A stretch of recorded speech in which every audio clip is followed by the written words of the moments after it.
ayi Mukama Katonda waffe yaniriza omugenzi. Haleluya, amina, haleluya, ayi Mukama tuli. Leero era tusuubira nti gyagenda weewaawo Mukama agiwulidde.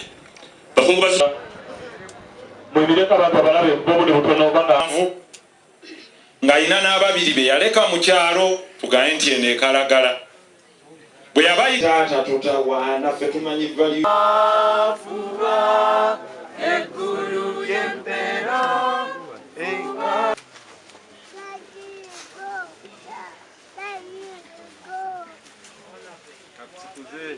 Hallelujah.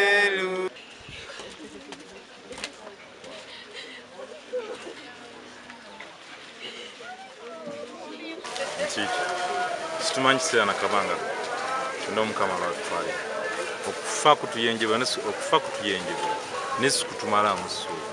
Tumanyi nti obudde bukyuka tugenda eri gye tulina okudda. Wano twajja ku bugenyi tulina okudda eri. Monika agenze situmanyi ani addako. Abanigeria bakola embaga bakasuka akamuli. Kati Monika akasuka akamuli. Tamanyi ani addako. Tukubagiza ab'ennyumba bonna naye bamanye tuna tusoose busoose ffenna gye tulaga naye ekinjawulo eriemu ogenzi otya kye kibuuzo ekisinga obukulu. So tulina okukkiriza tewabaddewo obulagajjavu n'akatono. Abasawo bakoze kyonna ekisoboka nga mukoddomi waffe bwategeezezza. Mbagamba nti bwe tuba ffeffekka mu kisaawe tetulaba nsobi zaffe. Nze mbagamba nti ebbukya y'embizi bwejja ku kyalo n'abasiraamu yina webayambira kuba abakafiiri bwe bali embizi yaabwe ow'ennyama taseera.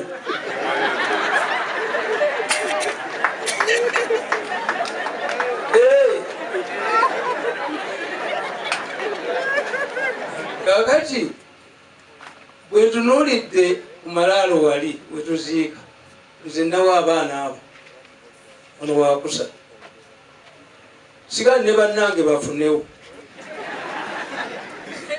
naye ababiri baafa ndi Rwanda ne bampitayo nzijanjaba abaana nennemerayo nkuttu.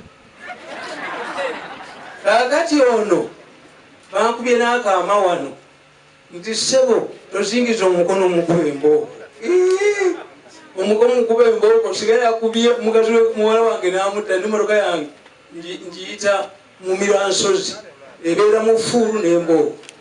Bw'okuba muwala wange nga nzija naye yafudde nga yagenda nkimanyi nti omwana omufumbo azaala n'ava nga azaala ekinkubye omuka embooko kiki.